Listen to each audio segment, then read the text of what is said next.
Esse primeiro aqui é um espumante.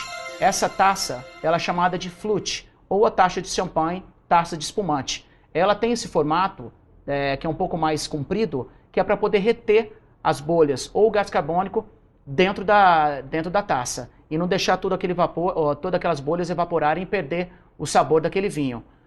Para quem não conhece espumante e como ele é feito, ele é um processo que é um pouco mais complicado do que o vinho normal. Ele passa pelo processo de fermentação, onde se colhe as uvas, se fermenta em tanque, só que depois que o vinho ele é fermentado, ele tem duas opções.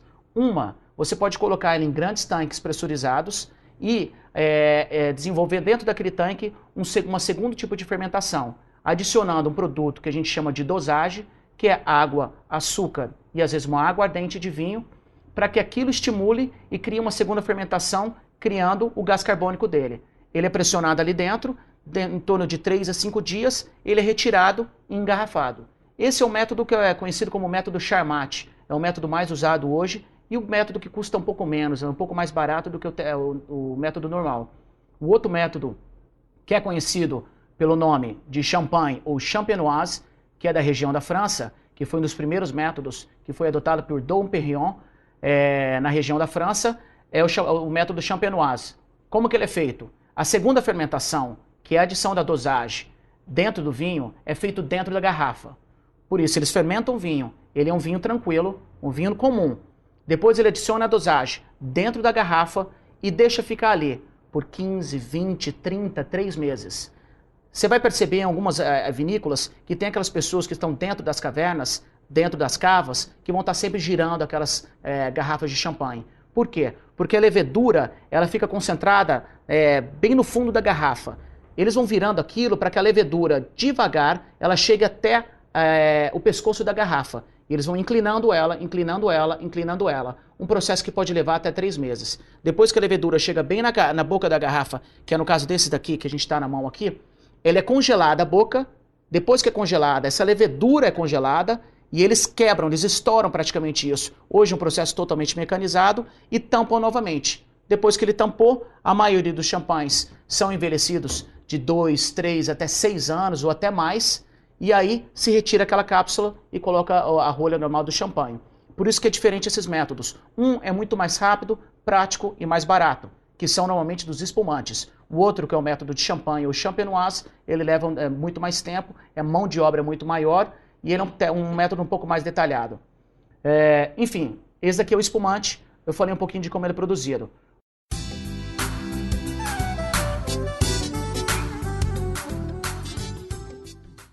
O processo do vinho branco, por que ele é branco? Porque as uvas realmente são brancas. Podem ser feitas com vinhos com uvas tintas? Pode, mas a maioria, quase que 99%, são uvas brancas, como Chardonnay, o Pinot Grigio, Sauvignon Blanc, Viognier, Gewürztraminer, entre muitas outras. Ela é plantada, a parreira, se planta a uva, espera o amadurecimento dela, pode demorar em torno de 9 meses. Depois que se colhe, ela é prensada numa máquina pneumática. Depois que ela é prensada, ela é separada a casca do líquido, do mosto, e aquele líquido vai direto para o tanque. Ele pode tanto ir para um tanque de aço, quanto até barris de madeira. Ali vai ser onde vai ser colocado e inoculado a levedura.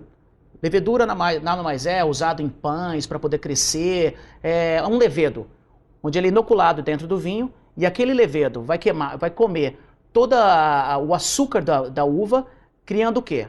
Gás carbônico, álcool. O açúcar vai diminuindo com o tempo, esse processo demora em torno de 10 dias a 15 dias, dependendo do tipo de levedura e até o perfil do enólogo, o que ele quer alcançar naquele vinho.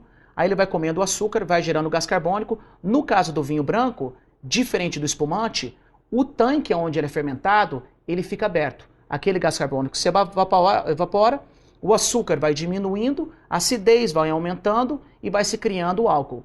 Quando ele chega no percentual de álcool que ele acha o ideal, que pode ser em torno de 9, 10, 12%, aquela fermentação é interrompida, ele chega a mais ou menos 0,1, 0,2% de açúcar e o vinho está pronto para poder ser engarrafado. Depois disso, ele só é filtrado e vai direto para a garrafa. Alguns vinhos brancos, com raridade, salvo algumas exceções, vão para barril de carvalho. Alguns chardonnays eles vão muito bem com carvalho, porque ele cria uma cremosidade, ele passa por um segundo tipo de fermentação, que eu não vou nem falar disso nessa aula de hoje, senão vai acabar complicando a cabeça de vocês. Esse é o vinho branco.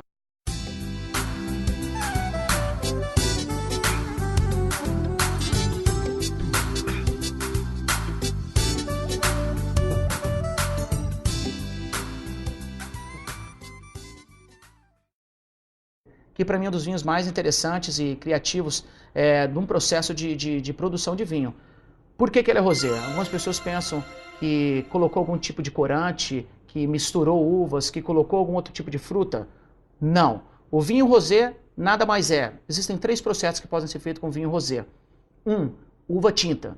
Você pega, fermenta, o mesmo processo do vinho branco, só que ao invés de pegar aquela casca e a semente e separar ela e deixar só o suco, que é branco, sendo fermentado, você deixa aquele suco, aquele mosto, em contato com a casca, que é o que vai dar a cor para o vinho rosé. Ele pode ficar em torno de 5, 6, 8 horas, ele já conseguiu extrair, porque o que extrai é o álcool, extrai aquela cor, ficando uma coloração rosé. Depois daquilo, o mesmo processo que o vinho branco, podendo em barril ou não, a maioria não vai em barril, e ele é engarrafado. O outro processo é você fermentar uma uva branca e uma uva tinta. Você pode ter um Pinot Noir e um Chardonnay. Todos são fermentados separadamente. Depois que a fermentação está pronta, eles misturam. Eles fazem o que eles chamam de blend ou assemblagem. Misturam as 2 uvas nas proporções que eles querem. Se ele quer um vinho um pouco mais acentuado na cor, mais concentrado, um pouco mais escura, coloca um pouco mais de Pinot Noir ou uva tinta. Se você quer um vinho um pouco mais claro, mais rosado, um pouco menos concentrado, você vai colocar um pouco mais de vinho branco. No caso do Chardonnay, do que a gente está falando aqui. Esse é o segundo processo. O terceiro processo é o quê? Você colhe o Chardonnay ou qualquer uva branca, você colhe uma uva tinta. A hora que você colheu, você mistura as 2 uvas para fermentarem juntas. E você vai colocar as 2 dentro do barril, fermentando junto. Depois que fermentou, você vai extrair. Dependendo da proporção que você colocou, você vai chegar na coloração que você quer.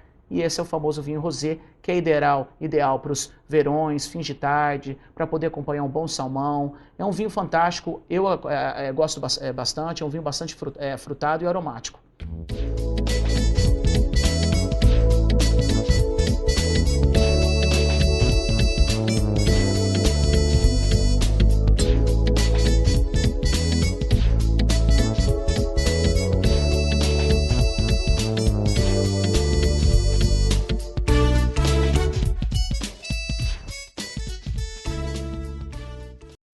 Acesse abaixo para mais informações sobre o curso.